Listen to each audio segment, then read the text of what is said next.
This is Shirisha from Master of Business Administration, Institute of Aeronautical Engineering. So in this session, I'm going to discuss about estimation of fixed capital and working capital requirements. In the previous session, we already discussed about fixed capital and working capital and what is the difference between fixed capital and working capital. So now, in a glance, let's know what is fixed capital again, and then we move on with the features and importance of the fixed capital for any of the organization. So coming to this fixed capital, so it is a mandatory investment which has to be done by any of the investor or any of the person who wants to start a business. So at the time of establishing, at the time of initial stages of any of the business, a businessman has to get this fixed capital. So this fixed capital, we generally see like this fixed capital is used for buying fixed assets. Okay. So now, it is unlike working capital. Like working capital is required throughout the business for matching the operating costs of the business. So in business, working capital is used throughout the business, where for every expenditure or every cost which is incurred by the business or any of the organization need to be paid. So that is with the help of working capital. And fixed capital is required only at very less stages, but the amount of fixed capital is more when we compare with the working capital. So here this fixed capital is really required at the introductory stage of the business, when it wants to establish a business.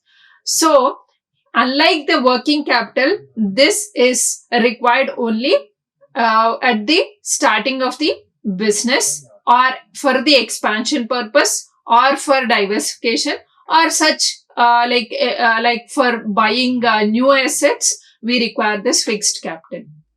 So let's move on. What are the features of fixed capital? So features of fixed capital, first one is purchase of fixed assets, right? So what is this fixed assets? Fixed assets are going to be there with the organization for longer duration.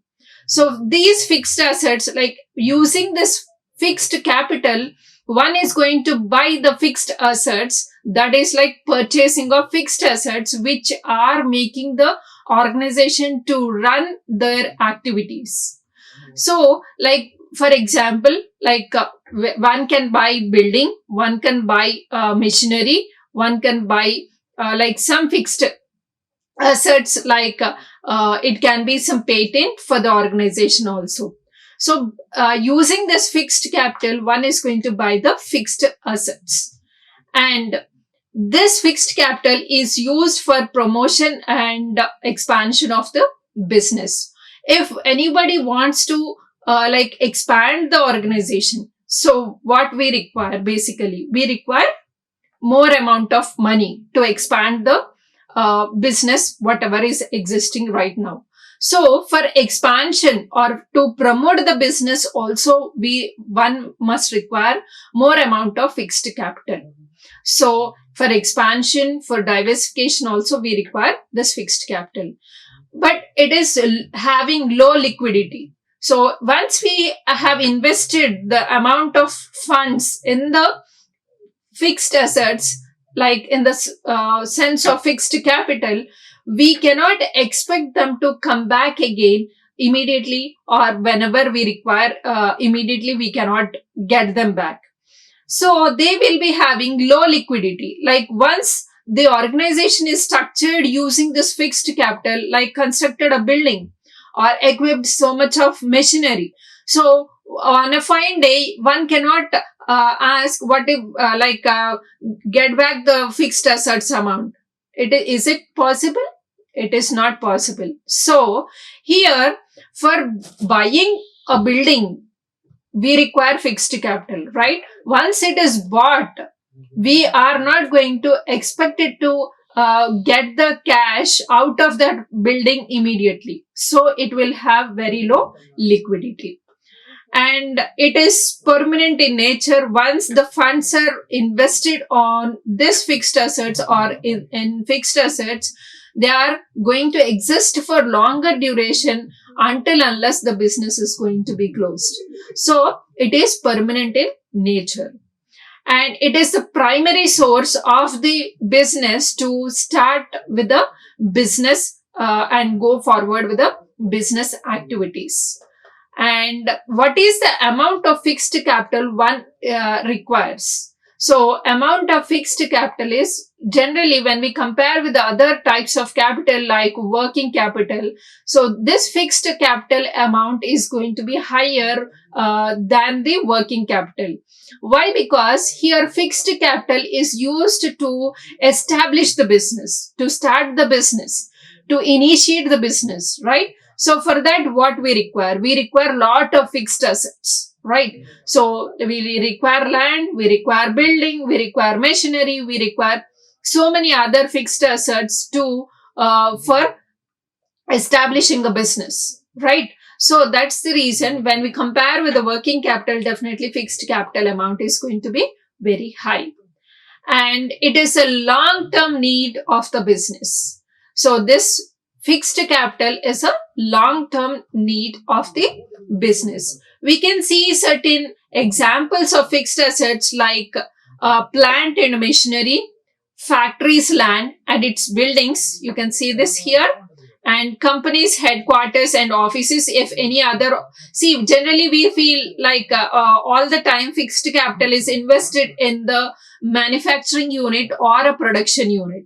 It does not mean that it is not dealing with the service oriented organizations. Okay, so though it is service organization or it can be manufacturing or production organizations, it can be anything. Okay, we do have fixed capital for all the types of organizations.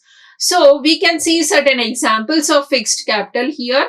Here, factory, land and its building, like companies, headquarters and offices, and computing and communication infrastructure, like we may have roads, like establishing infrastructure, like giving facilities, water facility, laying roads for the welfare of the employees. So all these also comes under the fixed capital.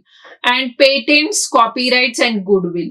So coming to patents, copyrights and goodwill, these are also fixed capital.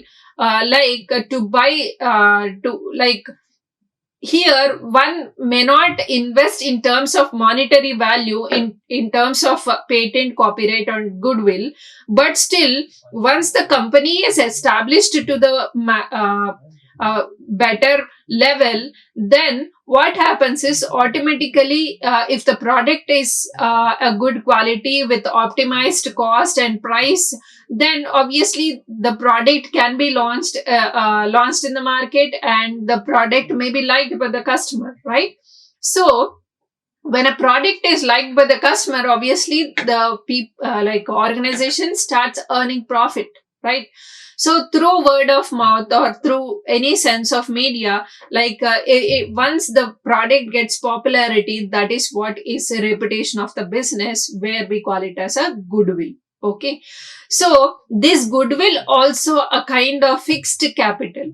So this can be a goodwill, like copyrights or patents can be established in this organization. So these are also kind of fixed capital. And now coming to importance of fixed capital. So this fixed capital is required to buy fixed assets for the company. Okay. So it is required to this fixed capital is used for promoting the promotional expenses of the company and meet all the contingencies whatever are required for the organization. And this fixed capital is used to by the modernized or the modern new technologies can be implemented with this fixed capital. And if the assets, like whatever fixed assets already acquired in the business, are sometimes they may have some breakdown, or they have some like due to their old age also, it leads to like interruption of the production process. So once they are obsolete, then they have to be replaced with the new ones, right? So we have to remove the old ones and replace the new ones. So how the funds are going to be coming to the business for this? So using the fixed capital only, machinery can be replaced.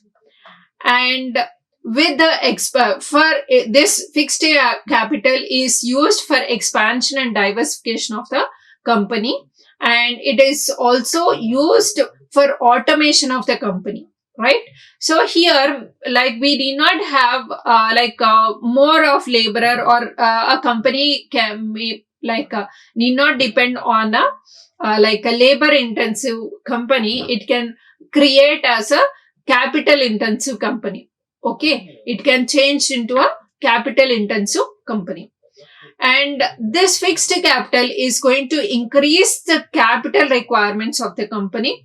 And through this, these are the importance of the a fixed capital. And what are the factors which are determining the fixed capital requirements? So coming to the factors, first one is, what is the nature of business? What kind of a business businessman is going to start? Okay, so what is the nature of the business? Like all the crucial factors which are going to affect the fixed capital requirements of that particular business based on the nature of the business. And the next one is, what is the size of the business? So based on the size of business, like if the size of business is such a way that the business is turnover is 1 crore rupees per year. If the turnover is 1 crore rupees, then what is the fixed capital which have to be taken into consideration in the organization, which has to be invested? So that is the size of the business. Like size of the business is affecting what is the requirement of the fixed capital. And the next one is, how much of availability of fixed capital is going to impact the scale of operations. So what is the scale of operations? Scale of operations is here, scale of operations is like a business has confined to just produce 1,000 goods per month. So this is what is the scale of operations, right? So if the scale of operations has to be increased to 2,000, so what we require? We require more of labor, we require more of machinery, we require more of space, that is land, we require some plant and all, right?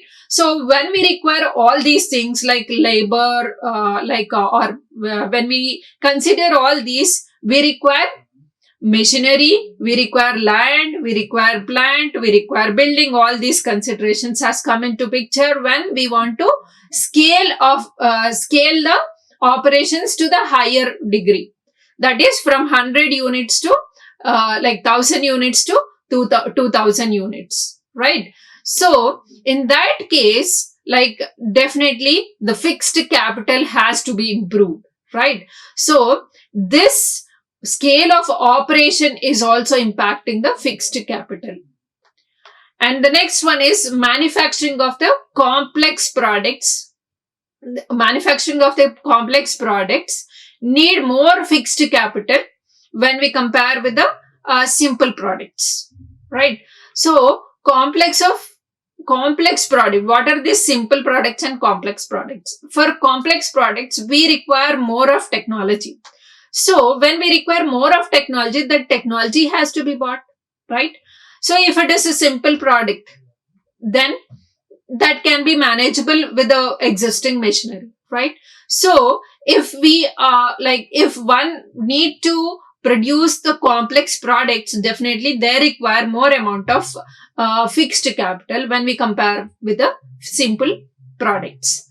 And the next one is like modern technologies demand more fixed capital than the traditional ones. Obviously, as we have more amount of fixed capital is required when we compare with the traditional machinery and the modern machinery.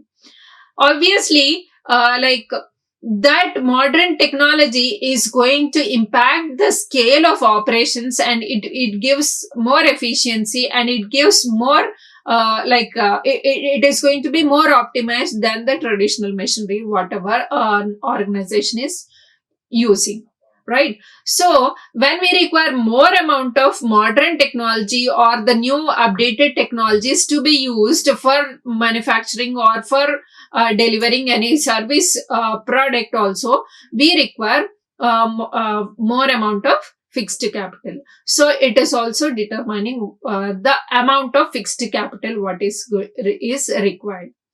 So the scope of activities are also determining the fixed capital needs of the business. So what are the activities which are going to be conducted in the business will also determine what is the amount of fixed capital required. And the last one is the method of acquiring assets for the business is also influencing the fixed capital requirement. So how one is going to acquire the assets? Is it going to be on hire purchase system, or is it going to be a lease system, or is it going to be an acquiring system? See, if it is hire purchase, here hire purchase system is, here one is going to pay the amount of money as a down payment, as installment, and get the possession of that particular machinery. And on the basis of installment, the amount will be paid to the vendor. Okay, so this is hire purchase system.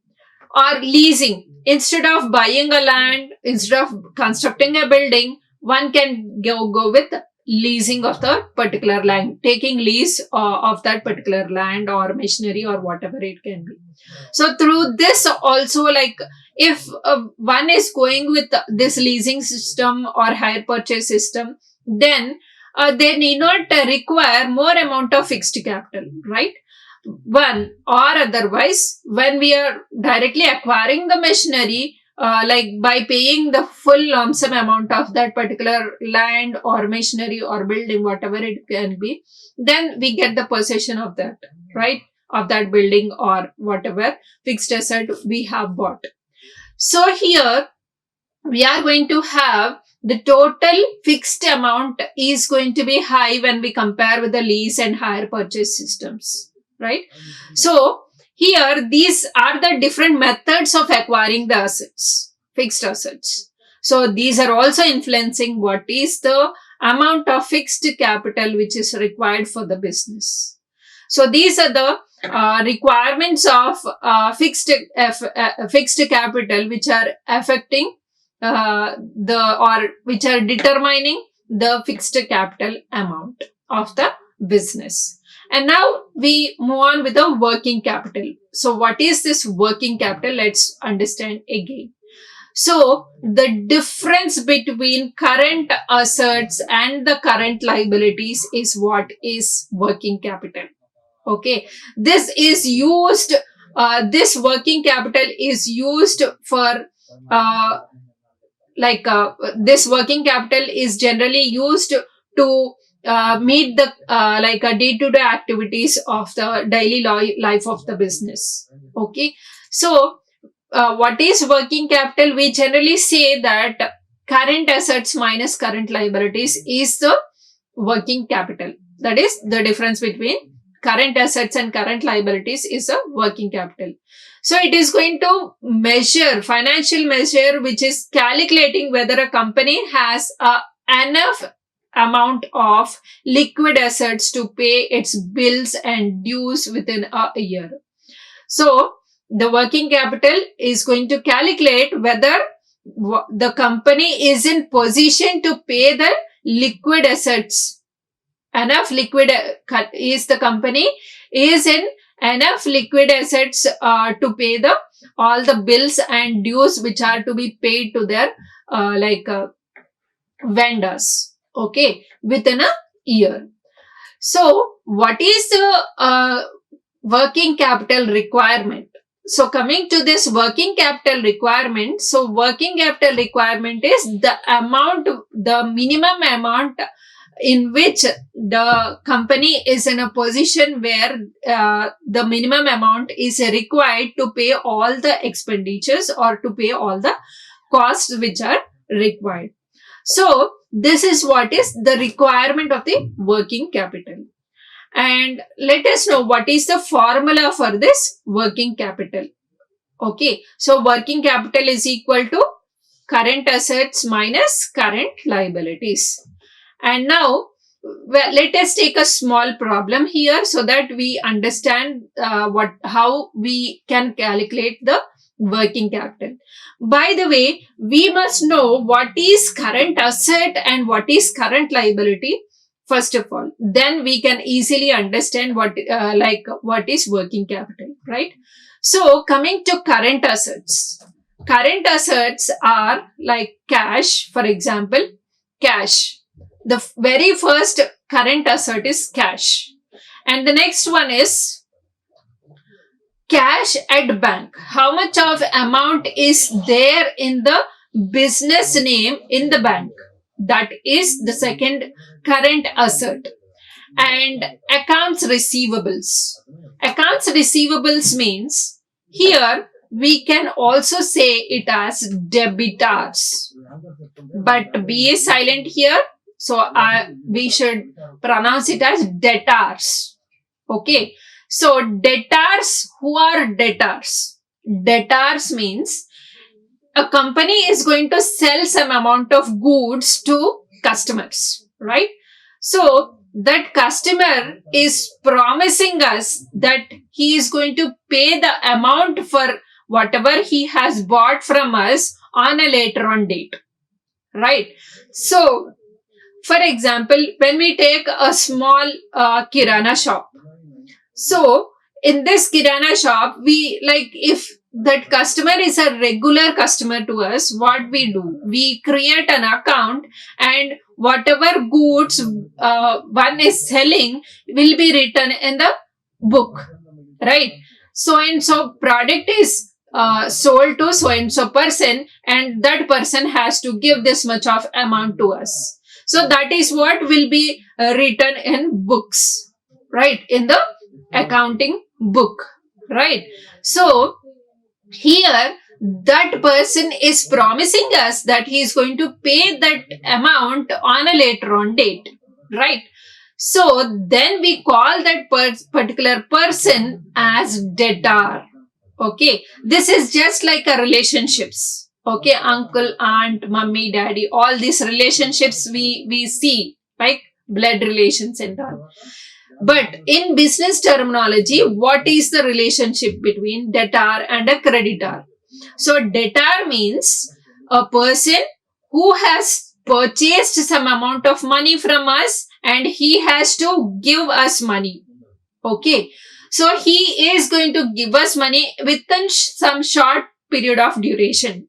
So then we call that particular person as debtor, D-E-B-T-O-R-S. Okay. So that is debtor. And all these debtors are working capital. Okay. And next one is inventories. Inventories means like organization is going to buy some raw material. So that raw material, whatever raw material is bought into the business, that will be converted into finished product, right? Once the finished product is once the production is done, that finished product is going to be sold. Immediately what we are going to get? We are going to get cash, right? Money. We are going to get back money. That is cash, right? So this is the process which goes on in the organization of a manufacturing unit, right? So here what we see is raw material. When we have bought the raw material, that also is going to be converted into cash within short duration. So whatever amount of things which are there in the business which can be easily converted into cash within 1 year can be called as current assets. And now these inventories can be like raw material, work in progress, as well as finished stock also comes under inventories. Okay. And now coming to current liabilities. So coming to current liabilities, accounts payable. So these accounts payable means like the just reverse case of accounts receivables. So here we buy some raw material from our vendor, right? When we buy, do we pay the amount of money immediately to that vendor? We are not going to pay them, right? So we what facility we are giving to our customers, we are also customers to our suppliers, right? So whoever is supplying raw material to us, for them, we are promising that once the stock is sold, we are going to pay back the amount and clear the bills, right?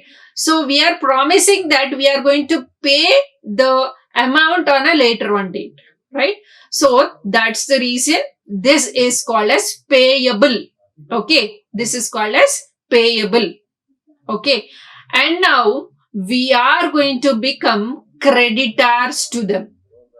Okay, so here who are creditors? We are supposed to pay some amount of money to our suppliers. That suppliers are creditors to us.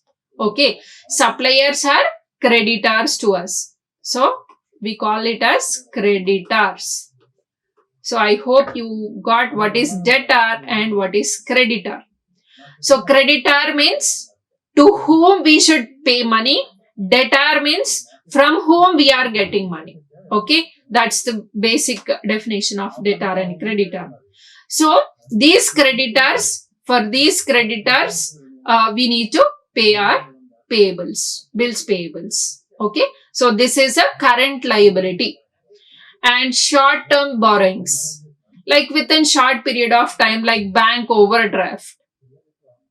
Bank overdraft, though there is no money in business account, but still it is going to withdraw some amount of money as bank overdraft, and that bank overdraft can be paid off within very short period of time, within 3 months or within 6 months, or before it should be paid before 1 year. Whatever payments which are supposed to be paid within a year will come under current liabilities. Okay, and accrued liabilities. Accrued liabilities means sometimes, like for example, we can take outstanding salaries. Generally, salary bill is generated on 31st or at the end of the month of that particular month, and it will be credited maybe on the same day or in the next day or within a week. So it may lag, right? So actually that expenditure of the business belongs to one particular month, but when the payment is done in the next month, right? Maybe within a week or maybe 1 or 2 days, but it has jumped to the next month, right? So, but what we need to do is we need to show our accounts very clearly, because that salary expenditure belongs to this month, so it has to be shown in this month only. Okay, so we did not pay it, but we'll write it as this is the amount of salary bill which has to be paid to workers or paid to employees of this organization, right? So the amount is given like that. Okay, accrued liabilities, that is outstanding liabilities. Okay, so these are some examples of current assets and current liabilities, and all together we put them Like we'll just total what is the total of current assets and current liabilities, so that we'll find out what is the working capital. So now, so cash is 20,000, accounts receivables is 15,000, inventories is 45,000, total it comes to 80,000 of current assets.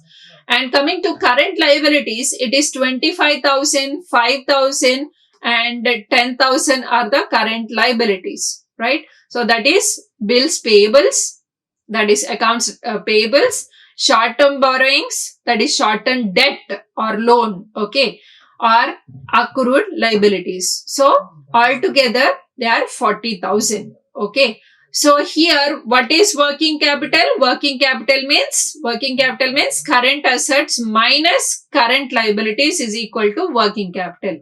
So working capital can be calculated like this. So total current assets is 80,000, total current liabilities is 40,000. So 80,000 minus 40,000 is 40,000. So our working capital amount is 40,000 now. Okay. So this is the formula and a small example of the working capital. And how the working capital cycle, operating cycle of the working capital. Let's understand now. So what we do generally, like first we are going to buy the raw material. We are going to buy the raw material. Okay. So we are going to purchase the raw material. First we'll have the cash, that is working capital. So this working capital, we'll convert it into raw material. Once the raw material is purchased, that is moved to the process of the production, that is production process, that moves to work in progress. And then it once the work is done, we can see the finished products. And once the finished products has come, these finished products can be sold to the customers. Okay, can be sold to the customers, that is debt collection and debt payment. Here I'll tell you what is debt collection and debt payment. So finished product are sold so that we are going to get the income out of it, which is also called as cash, which is in the form of cash. And this process goes on continuously. This is a cycle, okay, operating cycle of the working capital. Okay, so coming to this debt collection and credit payment.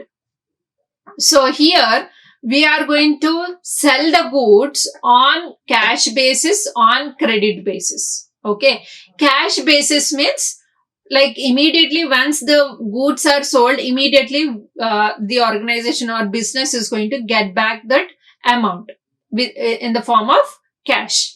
Or sometimes the organization is selling some amount of goods, but they are not going to receive amount of money immediately. That means they are selling goods on credit basis. Okay, that means that is a debt. That is the debt which has to be collected by the organization. Okay, this is a credit payment. Okay, so on credit basis we have sold, so we are going to collect back that amount later on. So through cash and credit basis, one is going to get the amount of money. So through this, after once the bills are released by our customers, like we are going to get back the amount. That is also called as bills receivables. Okay, in the earlier slide we have seen, right?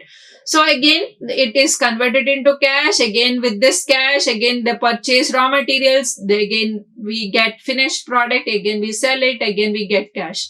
So this is the cycle which goes on in the working capital cycle. Okay. And now, how do we estimate the working capital requirements? So there are three methods of estimating. Of course, there are n number of methods to estimate working capital as per the company's requirement, as per the like nature of the business. One can estimate their working capital. And like the few famous and important like estimation of working capital requirements are these three. Okay. And now first coming to that, percentage of sales method. So percentage of sales method means here this method can be implemented for the business which is already existing. Okay. So like throughout the business, like like before like estimating the working capital, what the experts are going to do is they are just going to estimate based on the past results. So how much is the like working capital which is specified, or which is estimated, and what are the expenses which are met by this working capital. So is that went well? So is there any difference, or is there any hiccups in that process?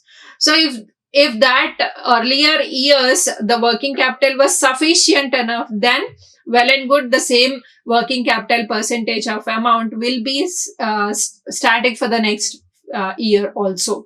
Okay, that is how the amount of working capital is estimated with this percentage of sales method. And now coming to a regression analysis method.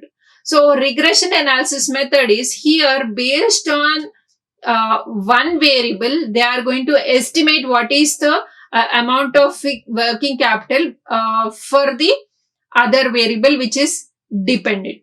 Here regression analysis is, here we have two types, we should identify two variables in this regression analysis. So if we increase the productivity, or if we increase the production scale of production, so do we require to increase the working capital? So are they these are the two variables which can be considered, for example. Okay, so if the amount of working capital has to be increased, how much it has to be increased with the scale of production? If the scale of production is 100%, and that scale of production has to be increased to 150, then how much increase in working capital should be there? Okay, so here we are finding the relationship between these two variables. Okay, scale of production and the working capital. So here based on, here one is dependent, working capital is dependent on scale of production, right? So if the scale of production is increasing, obviously working capital increases because raw material has to be purchased, right? So these are this is the way one can use a regression analysis method and find out based on dependent and independent values, dependent and independent variables, one can find out what is the one can estimate what is the working capital. And the next one is operating cycle method. So just now we have seen in the earlier slide what is the operating cycle of the business, right? So what does that mean? Here some amount of working capital is invested in conducting the business activities, like buying some raw material, right? So raw material, finished product, again finished product to cash, right? So that cash again goes as the raw material. Okay, that cash again converts as into raw material. So the same cash amount can be fixed as working capital, right? So through this operating cycle method, one can estimate what is the working capital. So with this, this is all about working capital requirement, fixed and working capital requirements. And in the next session, let's meet with the methods and sources of finance for the business. Thank you. Like, share and subscribe. Hit the bell icon for more updates.